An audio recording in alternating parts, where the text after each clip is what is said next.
Hello student, आज के इस वीडियो में हम 10वीं कक्षा के फर्स्ट चैप्टर वास्तविक संख्याएं का भाग 1b पढ़ेंगे।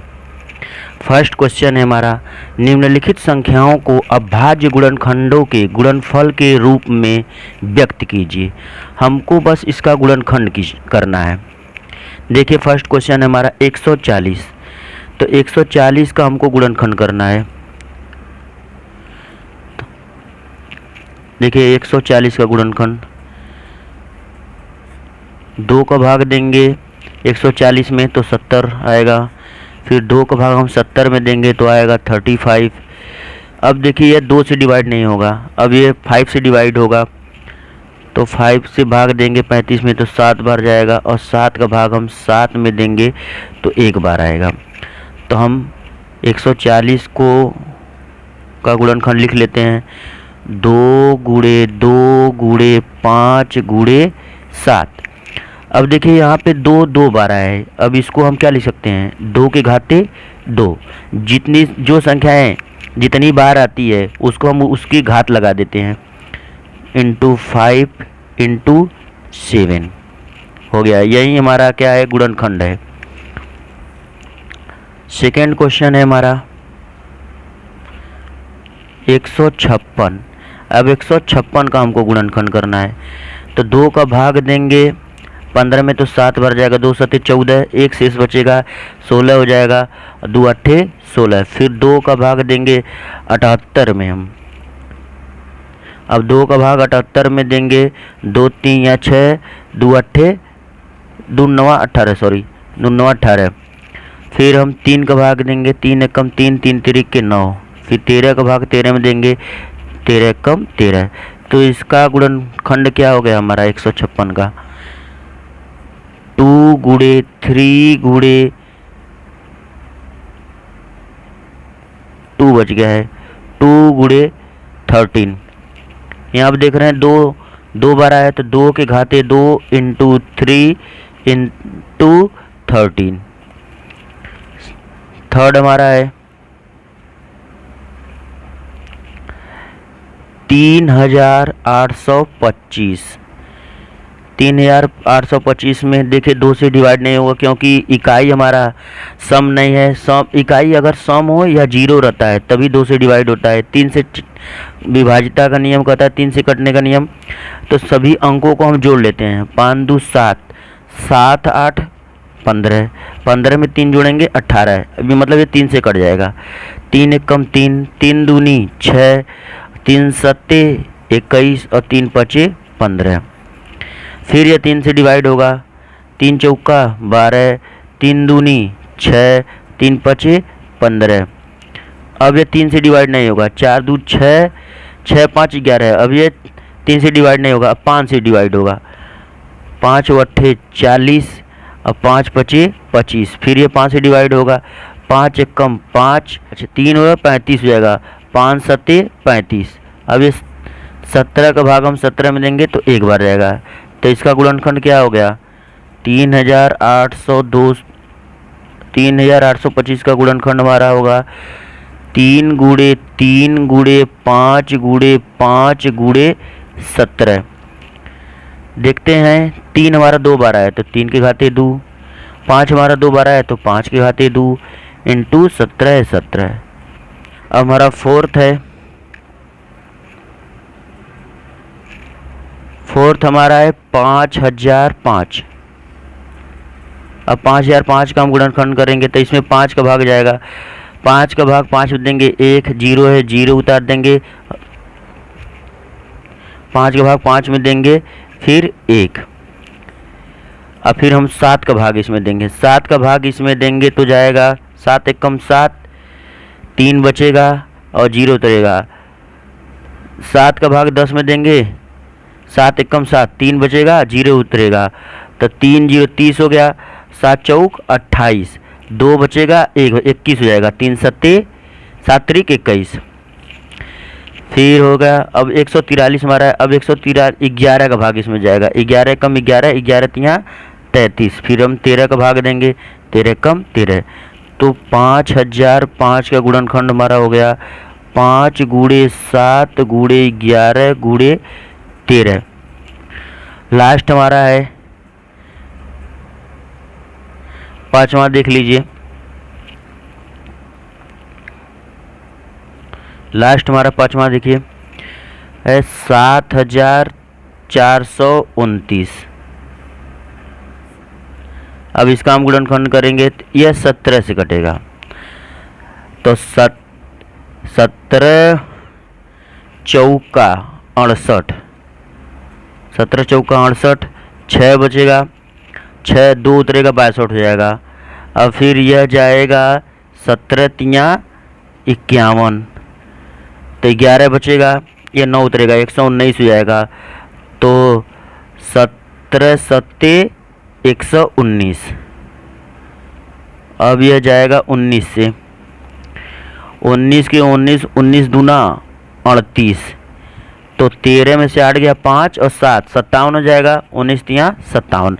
अब हम 23 का भाग 23 में देंगे तो 1 आ जाएगा। इसका मतलब इसका गुणनखंड 7429 का गुणनखंड हो गया हमारा 17 गुणे 19 गुणे 23। ये हमारा आंसर है। फर्स्ट क्वेश्चन कंप्लीट हो गया। सेकंड क्वेश्चन है हमारा, पूर्णांकों के निम्नलिखित युग्मों के एचसीएफ तथा एलसीएम मतलब मौसा तथा लौसा ज्ञात कीजिए तथा इसकी जांच कीजिए कि दो संख्याओं का गुणनफल बराबर एचसीएफ गुणे एलसीएम है। मतलब कहने का मतलब जो यह दोनों संख्याएं दी हैं, इन दोनों का गुणनफल इनके मौसा और लौसा के गुणनफल के क्या होता है, बराबर होता है। देखते हैं फर्स्ट क्वेश्चन हम 26 तथा 91। तो 26 तथा 91 का हम गुणनखंड कर देते हैं। 26 का हम गुणनखंड कर देते हैं, 2 का भाग 26 में देंगे आएगा 13, और 13 का भाग हम 13 में देंगे 1 आएगा। इस प्रकार मतलब 26 का गुणनखंड प्राप्त हुआ है 2 गुणे 13। 91 का हम गुणनखंड कर देते हैं, तो 91 का गुणनखंड हुआ 7 से जाएगा ये 7 कम 7 7 तिरिक 21, फिर यह 13 से जाएगा 13 कम 13, तो मतलब 91 का गुणनखंड हुआ हमारा 7 गुणे 13, 7 गुणे 13। तो हम इनका एचसीएफ निकाल लेते हैं। एचसीएफ एचसीएफ मतलब क्या होता है, हाईएस्ट कॉमन फैक्टर। एचसीएफ निकालना है 26, 91। इसका मतलब हो गया एचसीएफ कोष्टक में हम जानते हैं कि का होता है, मतलब हुआ कि 26 91 का मौसा। मौसा क्या होता है जान लीजिए, जो कॉमन होता है। यहाँ पे इसके घात कुछ नहीं है तो 1, यहाँ भी कुछ इसके घात कुछ नहीं है तो 1। मतलब क्या होता है कि जो कॉमन होता है वही हमारा क्या होता है, मौसा। कॉमन में छोटी घात वाली, यहाँ भी 1 घात है, यहाँ भी 1 घात है, इसलिए हमारा मौसा क्या हो गया हमारा 13। अब एलसीएम निकालते हैं हम। एलसीएम 26, 91। इसका मतलब हो गया 26 और 91 का एलसीएम माने लसा।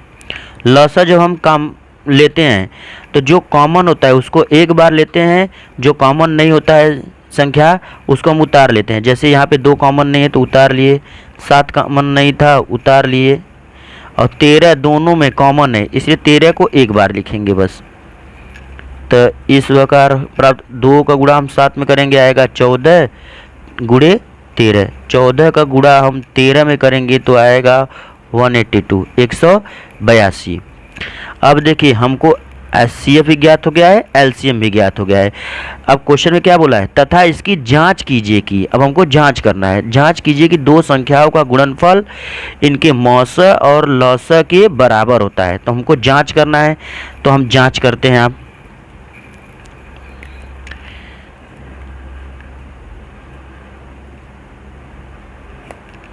जांच, दोनों संख्याओं का गुणनफल। क्वेश्चन का जांच कीजिए दोनों संख्याओं का गुणनफल। दोनों संख्याओं का गुणनफल बोला है तो हम दोनों संख्याओं का गुणनफल निकाल लेते हैं।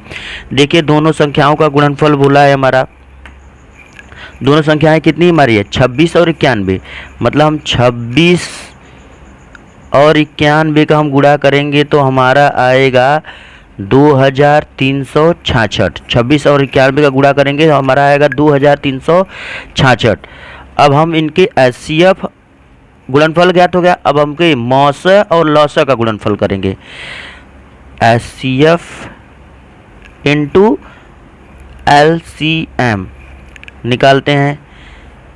HCF हमारा कितना ज्ञात हुआ है 13 इंटू LCM हमारा कितना है 182 182। 13 का गुणा हम 182 में करेंगे, आएगा 2366।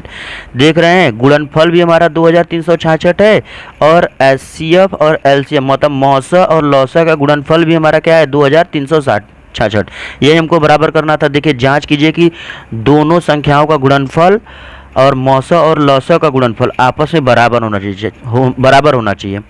दोनों संख्याओं का गुणनफल 2366 आया है, मौसा और लौसा का गुणनफल भी हमारा 2366 आया है। अब हमको लिखना है अतः दोनों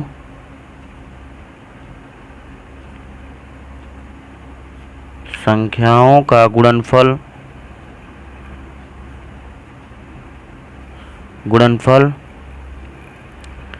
बराबर HCF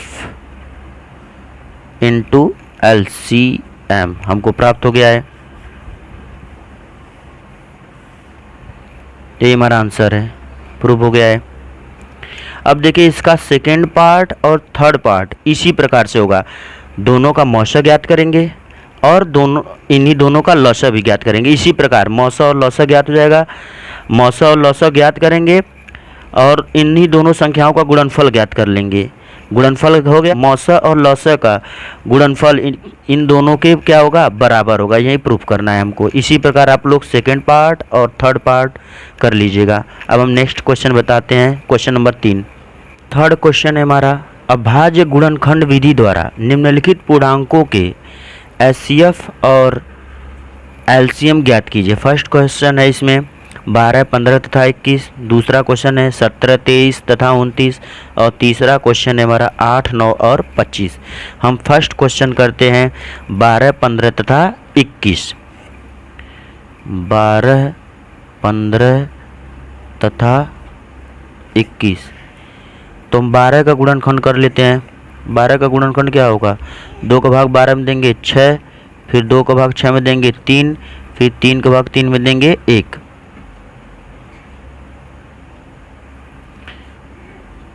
तो 12 का गुणनखंड क्या होगा 2 गुणे 2 गुणे 3। 2 बार आया तो 2 के घाते 2 इंटू 3 है 3। 15 का गुणनखंड कर लेते हैं हम।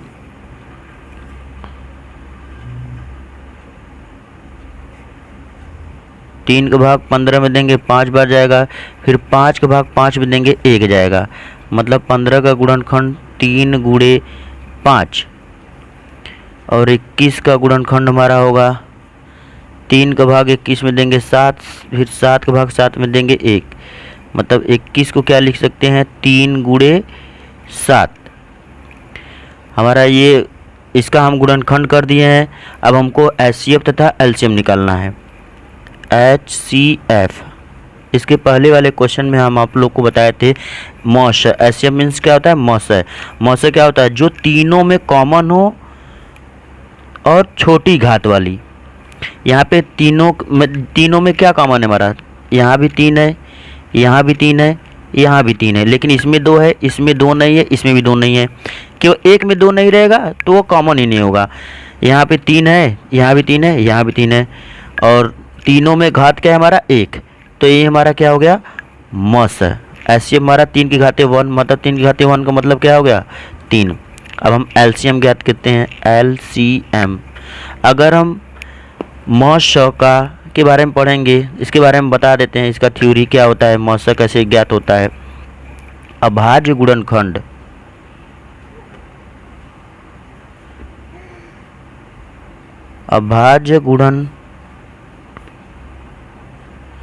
अभाज्य गुणनखंडों की उभयनिष्ठ उभयनिष्ठ सबसे छोटी घात, सबसे छोटी घातों का गुणनफल,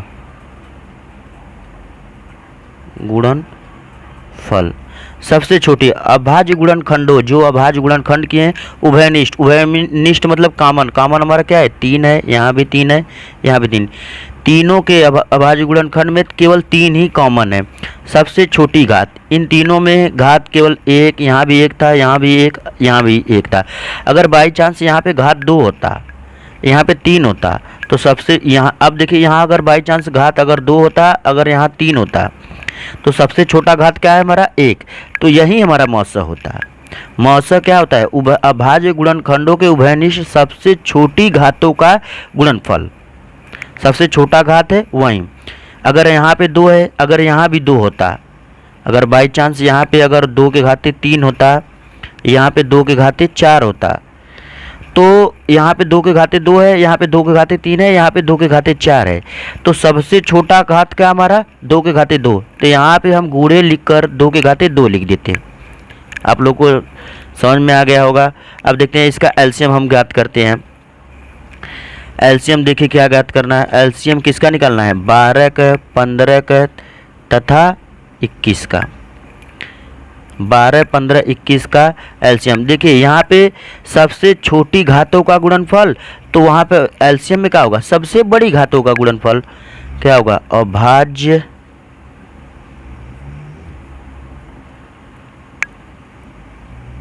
गुणनखंडों,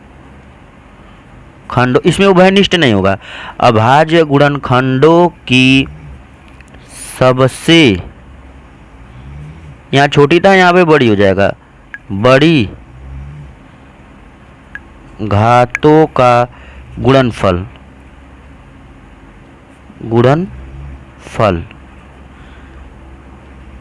तो सबसे बड़ी देखिए 2 में, यहाँ पे 2 के घाते 2 है, यहाँ पे 2, इसमें कहीं 2 के घाते 2 है नहीं, तो सबसे बड़ा घात 2 का निकल गया है। और 3 का सबसे बड़ा घात क्या है 3 के घाते 1 ही है, और 5 का सबसे बड़ा घात क्या है 5 ही है, और 7 का सबसे बड़ा घात क्या है 7 ही है। अर्थात क्या हमारा ज्ञात हुआ 2 के घाते 2 मीन्स क्या हुआ 4, 3 के घाते 1 का मतलब होगा 3 गुणे 5 गुणे 7, तो 4 का गुणा हम 3 में करेंगे हमारा आएगा 12, 12 गुणे 5 गुणे 7, 12 गुणे 5 गुणे 7, तो 12 का गुणा हम 5 में करेंगे क्या आएगा 60, और 7 का गुणा हम 60 में करेंगे क्या आएगा 420, अर्थात हमारा एलसीएम कितना आया 420। हमारा ये एलसीएम ज्ञात है और एचसीएफ हमारा यहाँ ज्ञात है। यही हमको फर्स्ट पार्ट में पूछा था 12, 15 तथा 21 का मौसा तथा लॉस गुणनखंड विधि द्वारा, अभाज्य गुणनखंड विधि द्वारा पूछा था। तो हम इन तीनों का गुणनखंड ज्ञात के लिए हम एचसीएफ मतलब मौसा क्या होता है जो तीनों गुणनखंड किए हैं उसमें जो कॉमन है, कॉमन में सबसे छोटी घात क्या होगा वही मौसा होगा। एलसीएम मतलब हम आप लोग के इसके पहले वाले क्वेश्चन में बताए थे, एलसीएम मतलब क्या होता है जो मौसा होता है उसको एक बार लिखते हैं, सॉरी जो कॉमन होता है उससे एक बार लिखते हैं, जो कॉमन नहीं होता है उतनी संख्याओं को हम उतार लेते हैं। तो उतारने के बाद उसका गुणा कर देते हैं, गुणा करने के बाद हमारा 420 प्राप्त हुआ है। अब नेक्स्ट क्वेश्चन हम फोर्थ पढ़ेंगे। इसके बाद देखिए दूसरा तथा तीसरा क्वेश्चन इसी प्रकार हल होगा, आप लोग कर लीजिएगा। देखिए चौथा क्वेश्चन है हमारा, यदि एचसीएफ 306 और 657 बराबर 9 दिया है, इसका मतलब क्या हुआ समझिए। यदि एचसीएफ 306 और 657 बराबर 9, तो इसका मतलब क्या हुआ 306 और 657 कोष्टक मीन्स क्या होता है का, एचसीएफ मतलब मौसा, मतलब हुआ 306 और 657 का मौसा 9 है, 306 और 657 का मौसा 9 है। तो एलसीएम ज्ञात कीजिए, 306 और 657 का एलसीएम ज्ञात कीजिए। देखिए क्वेश्चन में दिया हुआ हमारा एचसीएफ 306 657 657 इक्वल टू 9, मतलब 306 और 657 का मौसा दिया है 9, तो लॉस ज्ञात कीजिए। तो हम सभी लोग जानते हैं कि HCF into LCM equal to दोनों संख्याओं का गुणनफल, दोनों संख्याओं का गुणनफल। HCF हमको मालूम है कितना है 9, इंटू LCM ज्ञात करना है दोनों संख्याओं का गुणनफल। दोनों संख्याएं कौन कौन सी, एक 306 है हमारा और एक हमारा है 657, मतलब 306 इंटू गुणनफल वो है, तो गुणनफल हम करेंगे तो 657, तो इधर 9 का गुणा है, इधर आएगा 9 का भाग हो जाएगा। LCM इक्वल टू 306 इंटू 657 बटे 9, 9 का भाग हम 306 में देंगे तो देखिए 3 तिरिक 9, 3 दहा में 30 और 3 दूनी 6, फिर हम 3 से काटेंगे इसे, 3 तिरिक 9, 3 चौके 12, कितना हुआ 34 बार में चला गया है, 34 गुणे 657, 34 का गुणा हम 657 में करेंगे, आएगा 22,338। ये हमारा आंसर है। देखिए ये हमारा फार्मूला है, ऐसी मतलब मौसा गुणे लॉस बराबर दोनों संख्याओं का गुणनफल, या तो हम कहते हैं मौसा गुणे लॉस बराबर पहली संख्या गुणे दूसरी संख्या। पहली संख्या हमारा 306 है और दूसरी संख्या क्या है हमारा 657 है। मौसा हमारा 9 दिया था और लॉस हमारा पूछा था, तो इधर 9 का इधर गुणा है, इस साइड आएगा तो भाग हो जाएगा। अब दोनों संख्याओं का गुणनफल में 9 का भाग दिए हैं, तो हमारा आंसर आया 22,338। पांचवा क्वेश्चन आप लोग देखिए, दिया है यदि HCF कोष्टक में दिया है 225,60 बराबर 225 गुणे 5 माइनस 10x, तो x का मान ज्ञात कीजिए। देखिए इसका मतलब क्या हुआ, HCF कोष्टक में 225,60 मतलब क्या हुआ 225 कामा माने और 60, 225 और 60 कोष्टक माने क्या होता है गुणा या का, 225 और 60 का मौस इसके बराबर है। देखिए बीच में बराबर दिया है, मतलब 225 और 60 का मौस 225 गुणे 5 माइनस 10x के बराबर है। तो इसका हम मौसा निकाल लेते हैं। सर्वप्रथम 225 का हम गुणनखंड करते हैं, तो 225 का हम गुणनखंड करेंगे तो यह 3 से जाएगा, 3 सत्ते 21, 3 पचे 15, फिर हम 3 से फिर जाएगा यह 3 दूनी 6, 3 पचे 15, यह 5 से जाएगा, फिर 5 एकम 5 रहेगा, तो 5 का भाग 5 में देंगे 1, अर्थात 225 का हमारा गुणनखंड 3 गुणे 5 गुणे 5, तो 3 हमारा 2 बार आया है तो 3 की घाते 2 इंटू 5 2 बार आया तो 5 की घाते 2। अब 225 का हम गुणनखंड कर दिए हैं, इसी प्रकार हम 60 का गुणनखंड करेंगे। 60 का गुणनखंड करते हैं, 2 का भाग हम 60 में देंगे तो 30 आएगा, फिर 2 का भाग हम 30 में देंगे तो 15 आएगा, फिर हम 3 का भाग 15 में देंगे तो 5 बार जाएगा, फिर हम 5 का भाग 5 में देंगे तो 1, मतलब 60 का हमारा गुणनखंड प्राप्त हुआ है 2 गुणे 3 गुणे 5, तो 2 का 2 बार आया तो 2 के घाते 2 इंटू 3 गुणे 5। तो देखिए अब हम HCF निकालेंगे, HCF, तो HCF मतलब हम आपको पहले ही बताए थे जो कॉमन होगा और उसका छोटा घात। कॉमन यहाँ पे 3 है, यहाँ भी 3 है, यहाँ 5 है, यहाँ 5 है, यहाँ 5 के घाते 2 है, यहाँ 5 के घाते 1 है। देखिए दो चीज़ें कॉमन हो रही है, 3 भी कॉमन हो रहा है और 5 भी कॉमन हो रहा है, तो 3 का सबसे छोटा घात कहाँ है, यहाँ पे कुछ नहीं तो 1। देखिए यहाँ पे 2 घात 2 है, यहाँ पे घात 1 है, तो सबसे छोटा घात क्या है 1, तो 3 के घाते 1 इंटू, अब यहाँ पे 5 के घाते 2 है, यहाँ 5 के घाते 1 है, तो इन दोनों में छोटा घात कौन है 5 के घाते 1, तो 3 के घाते 1 और 5 इंटू 5 के घाते 1, मतलब 3 घाते 1 करेंगे 3 आएगा, और 5 घाते 1 मतलब क्या हुआ 5। 3 का गुणा हम 5 में करेंगे तो क्या आएगा 15। मतलब क्या हुआ 225 और 60 का मौसम हमारा कितना आ गया 15। तो इसी में हम यहाँ पे रख लेते हैं। तो हम दिया क्या हमारा एस सी एफ कोष्टक में 225 comma 60 equal to 225 into 5 minus 10x। 225 और 60 का मौसम हमारा कितना है 15 बराबर 225 इंटू 5 माइनस 10x। इधर माइनस 10x है, इस साइड आएगा तो प्लस 10x।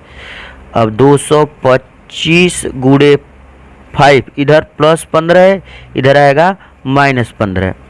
हम 225 का गुणा 5 में करते हैं, 5 पचे 25 की 5 हासिल लगा 2, 5 दूनी 10 2 12 के 2 हासिल लगा 1, 5 दूनी 10 1 11 माइनस 15।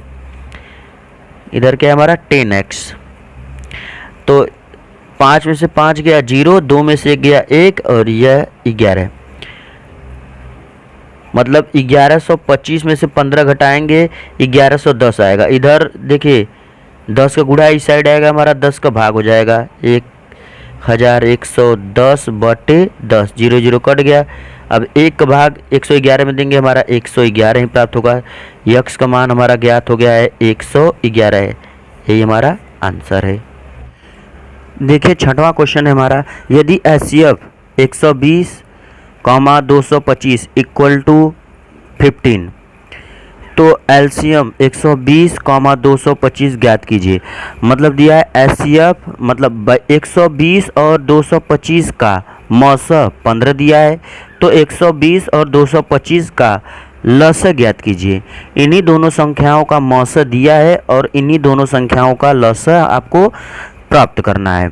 देखिए क्या होगा हमारा, हल करते हैं हम।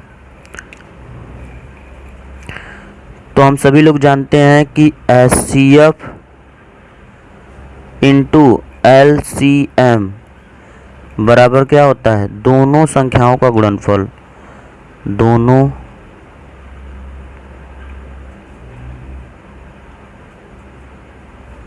संख्याओं का गुणनफल। HCF दिया है हमारा 15 गुणे एलसीएम ज्ञात करना है। एलसीएम इक्वल टू दोनों संख्याओं का गुणनफल। दोनों संख्याएं कौन कौन सी है, एक 120 है और दूसरा हमारा 225 है। इधर 15 का गुणा है, इधर आएगा 15 का भाग हो जाएगा। एलसीएम बराबर 120 गुणे 225 बटे 15। 5 3 या 15, 5 दूनी 10, 5 दूनी 10, 5 चौका 20 और फिर 3 से काटेंगे 24 से, 3 अट्ठे 24। ऊपर हमारा 8 बचा आया है और गुणे 225 बचा है। 8 का गुणा हम 225 में करेंगे तो आएगा हमारा 1800। ये हमारा आंसर है। देख लेते हैं एक बार पुनः हम। 120 और 225 का मौसा दिया है 15, तो 120 और 225 का लौसा ज्ञात कीजिए। तो हम सभी जानते हैं कि मौसा गुणे लौसा बराबर दोनों संख्याओं का गुणनफल। ये तो हम 3 4 से ही पढ़ते हुए आ रहे हैं।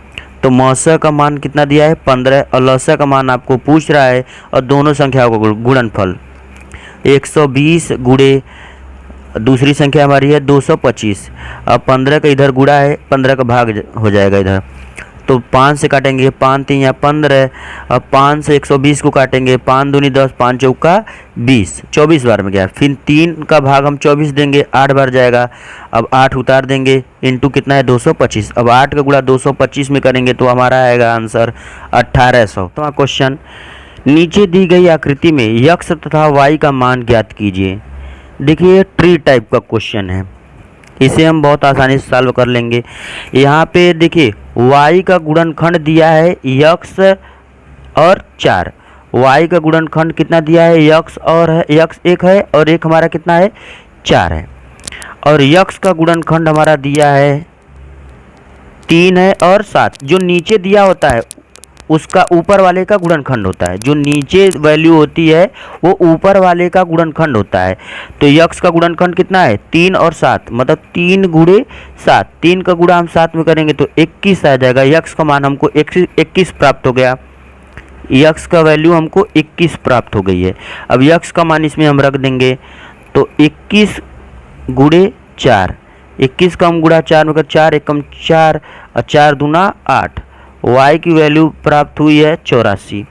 देखिए आप लोग 8वां क्वेश्चन, 18 और 117 का HCF 18m - 117 के रूप में दर्शाया गया है।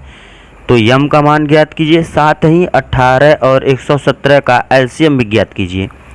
मतलब इस क्वेश्चन में दिया क्या गया है 18 और 117 का मौसा इतने के बराबर है। 18 और 117 का मौसा, तो हम 18 और 117 का मौसा ज्ञात कर लेते हैं। हम 2 का भाग 18 में देंगे 9, फिर 3 का भाग हम 9 में देंगे 3, फिर 3 का भाग 3 में देंगे 1। मतलब 18 का गुणनखंड हमको प्राप्त हुआ है 2 गुणे 3 गुणे 3।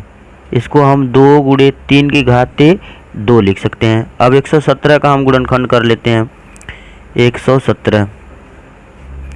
अब हम 117 का गुण 3 का भाग आ जाएगा 3 तिरिक के 9 और 3 नवा 27। फिर हम 3 का भाग देंगे 3 एकम 3, 3 तिरिक के 9। फिर हम 13 का भाग देंगे 13 का भाग 13 में देंगे 1। 117 का गुणनखंड हमको प्राप्त हुआ है 3 गुणे 3 गुणे 13। तो 3 हमारा 2 बार आया तो 3 की घाते 2 गुणे 13। तो अब देखिए आप लोग क्वेश्चन में क्या बोला 18 और 117 का मौसा इतने के बराबर है। तो मौसा हम ज्ञात कर लेते हैं HCF। आप लोग को हम पहले ही बता दें जो कॉमन होता है छोटी घात वाली, इन दोनों में कॉमन क्या है 3 की घाते 2, यहाँ भी 3 है यहाँ भी 3, इन दोनों का घात सेम है तो उतार लेंगे 3 की घाते 2 ही। 3 की घाते 2 का वैल्यू प्राप्त होता है 9। अब मौसा किसके बराबर है हमारा, क्वेश्चन में बोला है 18 117 का HCF किसके बराबर है 18m - 117। इन दोनों का मौसा हमारा 9 प्राप्त हुआ है। 18m - 117, इधर -117 इधर आएगा +117, +117 बराबर 18m। 9 में 7 जोड़ेंगे 9 7 16, 126 आएगा। 18m इधर 18 का गुणा है, इधर आएगा 18 का भाग, इधर इस साइड हम लिख लेते हैं 18m = हो जाएगा 126। तो इधर 18 का गुणा है, इधर आएगा 18 का भाग हो जाएगा 126/18। अब 18 का भाग हम 126 में देंगे, या तो इसे काट लेते हैं 3 6 से काट देते हैं 6 त्रिक 18, 6 दूना 12, 6 कम 6। अब 3 का भाग 21 में देंगे तो 7 आएगा। यम की वैल्यू हमको प्राप्त हो गई है। यम का मान कितना आया है 7। यम का मान ज्ञात हो गया। क्वेश्चन में बोला साथ ही 18 और 117 का एलसीएम भी ज्ञात कीजिए। और 18 और 117 का एलसीएम देखिए 18 कामा 117 कोष्टक बंद, मतलब का हो गया 18 117 का एलसीएम = देखिए जो गुणनखंड किए उसी से हमारा मान प्राप्त हो जाएगा। जो हम बोले थे कि जो कॉमन होता है उसे एक बार लिखते हैं, तो मतलब 3 की घाते 2 कॉमन है दोनों में है, इसे एक बार लिख लेते हैं। जो कॉमन नहीं है उसे उतार लेते हैं। क्या है हमारा 2 है और हमारा क्या है 13। 3 की घाते 2 मतलब हो गया 9 × 2 गुणे 13।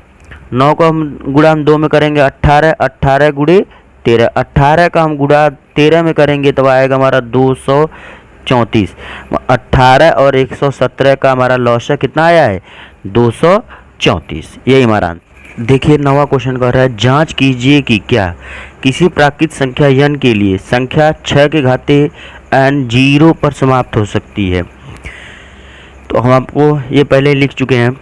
हम जानते हैं कि कोई भी धनात्मक प्राकृत संख्या 0 पर समाप्त होती है तो वह 5 से विभाजित होती है। देखिए हम उदाहरण के तौर पे आप लोग को समझा देते हैं। जैसे 0 पर कोई समाप्त होती है मतलब इकाई अंक 0 है।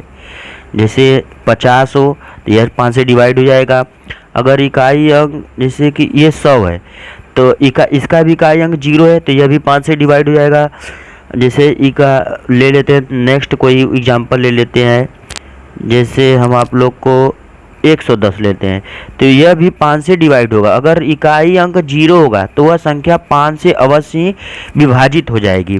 तो हम जानते हैं कि कोई भी धनात्मक प्राकृतिक संख्या शून्य पर समाप्त होती है तो वह 5 से विभाजित होगी। आपको यहाँ पर समझा दिए, इसलिए उसके अभाज्य गुणनखंडों में 5 जरूर होना चाहिए। तो अगर 6 के घाते n दिया है क्वेश्चन में तो 6 का गुणनखंड कितना हुआ, 2 गुणे 3 के घाते n। तो 2 को क्या लिख सकते हैं, 2 को घाते n। देखिए दोनों के घाते n है तो 2 को सॉरी यहाँ पर देखिए 6 के घाते n बराबर 6 को क्या लिख सकते हैं, 2 गुणे 3 के घाते n है n। अब देखिए 2 के घाते भी n है और 3 के भी घाते n है, इसको ऐसे लिख सकते हैं हम। अब देखिए यहाँ पे 2 और 3 के अलावा 5 नहीं है, लेकिन हमको गुणनखंड में 5 अवश्य होना चाहिए, तभी वह उसका इकाई अंक क्या आएगा, 0 आएगा। देखिए यहाँ 6 के घाते n के अभाज्य गुणनखंडों में केवल 2 और 3 है।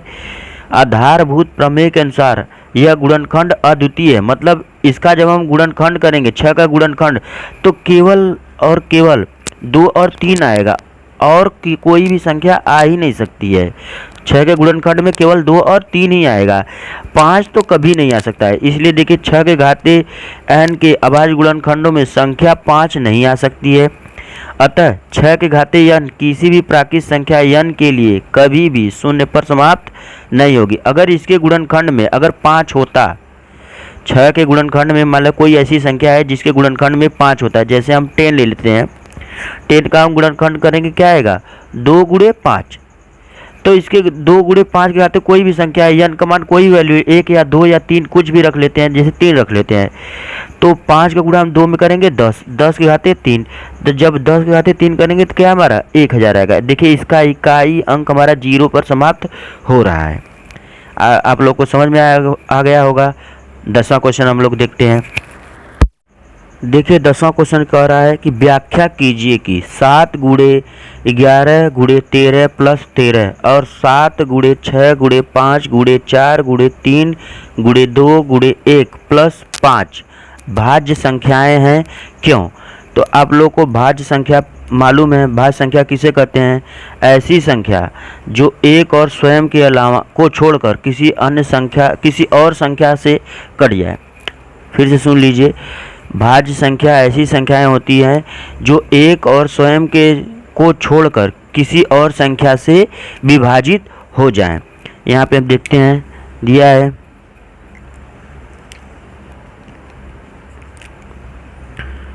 7 गुणे 11 गुणे 13 प्लस 13। तो देखिए यहाँ पे प्लस दिया है, मतलब यह अलग है और यह अलग है, इन दोनों में कॉमन क्या है 13, 13 कॉमन ले लेते हैं तो यह क्या है 7 गुणे 11, 13 कॉमन हो गया है, प्लस है प्लस, और 13 का भाग 13 में देंगे 1। अब हम देखते हैं 13 और 7 गुणे 11 77 प्लस 1, 13 77 में 1 जोड़ेंगे क्या आ जाएगा हमारा 78। अब मतलब यहाँ से हमको क्या सीख मिलती है, मतलब एक यह ऐसी संख्या है इसमें 13 क्या है, यह जो संख्या है इसमें 13 क्या है, इसका गुणनखंड है, इसमें 13 क्या है, इसका गुणनखंड है। यह भाज्य है, यह भाज्य संख्या है,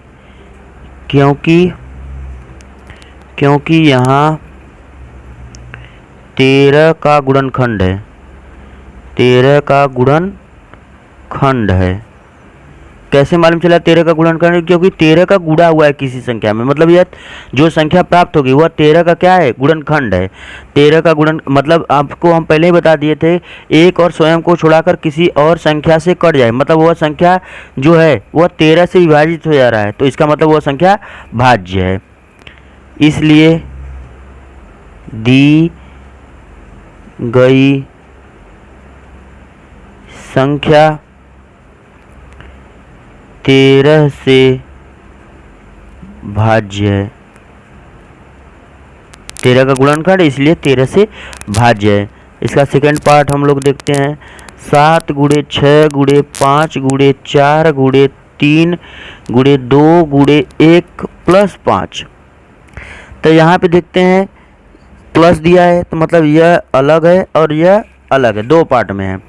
तो इन दोनों में कॉमन क्या है? 5 हमारा। तो क्या होगा? 7 गुणे 6 गुणे 5 गुणे 5 कॉमन लिए हैं तो 5 हट जाएगा, गुणे 4 गुणे 3 गुणे 2 गुणे 1 प्लस 5 को भाग 5 में देंगे 1।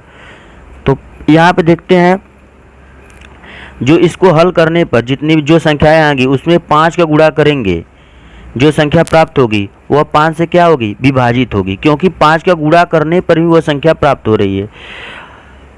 अतः यह भाज्य है, यह भाज्य संख्या है, भाज्य संख्या है।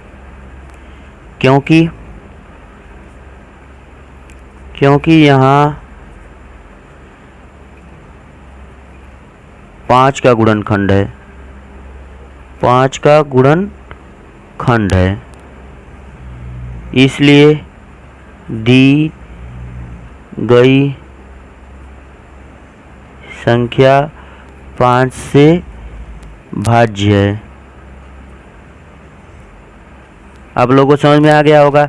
अगर नहीं समझ में आता है तो इसका आपस में हम लोग गुणा कर देते हैं। जैसे कर देते हैं 5 गुणे 7 छंग 42 गुणे 4 तिया 12 दूना 24 से कम 24 प्लस 1। 42 का गुणा हम 24 में करेंगे, जो संख्या प्राप्त होगी उसमें 1 ऐड कर देंगे। और उसमें अगर हम 5 का गुणा करेंगे तो वह संख्या क्या होगी? 5 से अवश्य विभाजित होगी, क्योंकि 5 से गुणा कर रहे हैं तो वह 5 से भाग उसका, अगर उस संख्या में 5 से भाग देंगे तो उस संख्या में भाग चला भी जाएगा। तो इस प्रकार वह संख्या क्या है? भाज्य संख्या है। आप सभी लोग 11वां क्वेश्चन देखिए। कह रहा है कि किसी खेल के मैदान के चारों ओर एक वृत्ताकार पथ है। इस मैदान का एक चक्कर लगाने में सोनिया को 18 मिनट लगते हैं, जबकि इसी मैदान का एक चक्कर लगाने में रवि को 12 मिनट लगते हैं। सोनिया को एक चक्कर लगाने में 18 मिनट लग रहा है और रवि को एक चक्कर लगाने में 12 मिनट लग रहा है। तो मान लीजिए कि वे दोनों एक ही स्थान और एक ही समय पर चलना प्रारंभ करके एक ही दिशा में चलते हैं, तो कितने समय बाद वे दोनों पुनः प्रारंभिक स्थान पर मिलेंगे? जैसे क्वेश्चन में कह रहा है कि यह दोनों वृत्ताकार पथ है, यह दोनों यहीं से स्टार्ट किए और एक ही दिशा में रन कर रहे हैं, यह दोनों एक ही दिशा में रन कर रहे हैं, तो ये दोनों कितने समय बाद एक ही स्थान पर मिलेंगे? प्रारंभिक स्थान पर मिलेंगे, मतलब यहीं पर कितने समय बाद ये रवि और सोनिया इसी स्थान पर मिलेंगे। तो इन दोनों का क्या निकालते हैं? लस। तो 18 का गुणनखंड क्या होगा? 2 गुणे 3 गुणे 3, 2 गुणे 3 गुणे 3, तो 2 है, 2 3 2 12 है तो 3 की घाते 2 लिख दिया। 12 का गुणनखंड क्या होगा? 2 गुणे 2 गुणे 3, 2 2 12 है तो 2 की घाते 2 लिख देते हैं। तो हम जानते हैं लॉसा का क्या नियम होता है? अभाज्य गुणनखंडों की सबसे बड़ी घातों का गुणनफल। अभाज्य गुणनखंड जो हम किए हैं इसकी सबसे बड़ी घात का गुणनफल, मतलब 2 के घाते 1 और यहाँ पे 2 के घाते 2 में इन दोनों बड़ा कौन है घात? 2 के घाते 2, 2 घाते 2 लिख दिए। अब फिर बोला है, अब यहाँ पे देखिए 3 के घाते 2 है, यहाँ पे 3 के घाते 1 है, इन दोनों में बड़ा कौन है? 3 के घाते 2, 3 के घाते 2। यहाँ पे सबसे बड़ी घातों का गुणनफल, इसमें सबसे बड़ा घात 2 के घाते 2 था, इन दोनों में सबसे बड़ा घात क्या था? 3 के घाते 2। तो इन दोनों का गुणनफल गुणा कर दिए। 2 के घाते 2 का क्या आया? 4, और 3 के घाते 2 को हल किए तो कितना आया? 9, और 4 में 9 का गुणा करेंगे आएगा 36। मतलब ये 36 मिनट बाद प्रारंभिक स्थान पर मिलेंगे। देखते हैं 12वां क्वेश्चन हम। देखिए 12वां क्वेश्चन कह रहा है नीचे दी गई आकृति में x तथा y के मान ज्ञात कीजिए। इसके पहले हम आप लोग को ऐसा क्वेश्चन नंबर 7 बताए थे, इसी टाइप का क्वेश्चन है। देखते हैं इसे हम सॉल्व करते हैं। हम आप लोग को पहले ही बताए थे कि जो नीचे दिया होता है ऊपर वाले का वह क्या होता है? गुणनखंड। जैसे y का गुणनखंड क्या है हमारा? 13 गुणे 5। देखिए y में से निकला है 13 और 5, तो y बराबर क्या होगा 13 गुणे 5। 13 का गुणा हम 5 में करेंगे, 13 पचे 65, मतलब y की वैल्यू हमको प्राप्त हो गई है। कितना प्राप्त हुआ है 65। अब हमको x की वैल्यू ज्ञात करनी है, तो x यहाँ पे है, तो x बराबर x में से क्या निकला है 3 निकला है और 195, मतलब x का गुणनखंड क्या है 3 है और 195 है। 3 का गुणा 195 करेंगे, 3 पचे 15 की 5 हासिल लगा 1 और 3 9 27 1 28 की 8 हासिल लगा 2, 3 एकम 3 2 5। हमको x का मान भी ज्ञात हो गया है और y का भी मान ज्ञात हो चुका है। नेक्स्ट क्वेश्चन हम 13वां करते हैं। देखिए 13वां क्वेश्चन कह रहा है व्याख्या कीजिए कि 7 गुणे 13 गुणे 11 कोष्टक बंद प्लस 11 और कोष्टक 7 गुणे 6 गुणे 5 गुणे 4 गुणे 3 गुणे 1 कोष्टक बंद प्लस 3 भाज्य संख्या है क्यों। ऐसा क्वेश्चन हम आप लोगों को क्वेश्चन नंबर 10वां बताए थे, बता देते हैं आप लोग को हम। 7 गुणे 13 गुणे 11 प्लस 11, इन दोनों में कॉमन क्या है 11, तो क्या आएगा 7 गुणे 13 प्लस 1, तो 11 और 13 सते 91 प्लस 1, 11 गुणे 91 में 1 जोड़ेंगे क्या आएगा 92।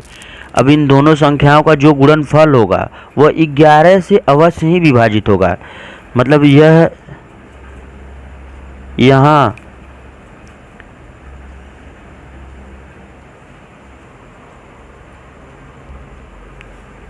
13 का गुणनखंड है, यहाँ 11 का गुणनखंड है, गुणनखंड है। जब 11 का गुणनखंड है तो यह 11 से भाज्य होगी, से भाज्य होगी, अर्थात यह भाज्य संख्या है। नेक्स्ट हमारा है 7 गुणे 6 गुणे 5 गुणे 4 गुणे 3 गुणे 2 गुणे 1 कोष्टक बंद 3। तो यहाँ पे हम 3 कॉमन लेंगे, 3 कॉमन लेंगे तो क्या होगा 7 गुणे 6 गुणे 5 गुणे 4 गुणे 2 गुणे 1 प्लस 1, तो क्या आएगा 7 छंग 42, 5 चौका 20 और 2 एकम 2 प्लस 1, 3 गुणे 4 42 का गुणा हम 20 में करेंगे तो 840 आएगा। 0 है 0, 2 दूनी 4, 2 चौके 8 इंटू 2 प्लस 1, 3 इंटू 2 का गुणा अगर हम इसमें करेंगे 2 शून्य 0, 2 चौके 8, 2 अट्ठे 16 प्लस 1, अब ऐड करेंगे तो आएगा 1681। अब यहाँ पे जो संख्या प्राप्त होगी वह 3 का गुणनखंड है, उसमें हमारा 3 है, क्योंकि 3 का जब गुणा करेंगे जो संख्या प्राप्त होगी उसका गुणनखंड 3 अवश्य है, तो मतलब यह संख्या 3 से विभाजित है, अर्थात यह भी भाज्य है। 14वां क्वेश्चन आप लोग देखिए, नीचे दी गई आकृति में x, y तथा z के मान ज्ञात कीजिए। हालांकि ऐसे क्वेश्चन आप लोग को क्वेश्चन नंबर 12 और क्वेश्चन नंबर 7 बताया गया है, हम आप लोग को पुनः बता देते हैं। x तथा y तथा z का मान निकालना है, तो x का गुणनखंड कितना दिया हुआ है आपको 2 गुणे 3381। जब हम 2 का गुणा इसमें करेंगे 2 एकम 2, 2 अट्ठे 16 86 लगा 1, 2 3 6 1 7 और 3 दूना 6। x का मान हमको ज्ञात हो गया है। अब हमको y का मान निकालना है, तो y का गुणनखंड कितना है 161 है और कितना है 7। 7 का गुणा हम एक करेंगे 7 एकम 7, 7 छंग 42 की 2 हासिल लगा 4, 7 एकम 7 4 11। y का मान हमको प्राप्त हुआ है 1127। अब हम z का मान निकालेंगे, z किसके गुणनखंड में है 161 के गुणनखंड में, मतलब 161 का जब हम गुणनखंड करते हैं तो 7 आता है और z आता है।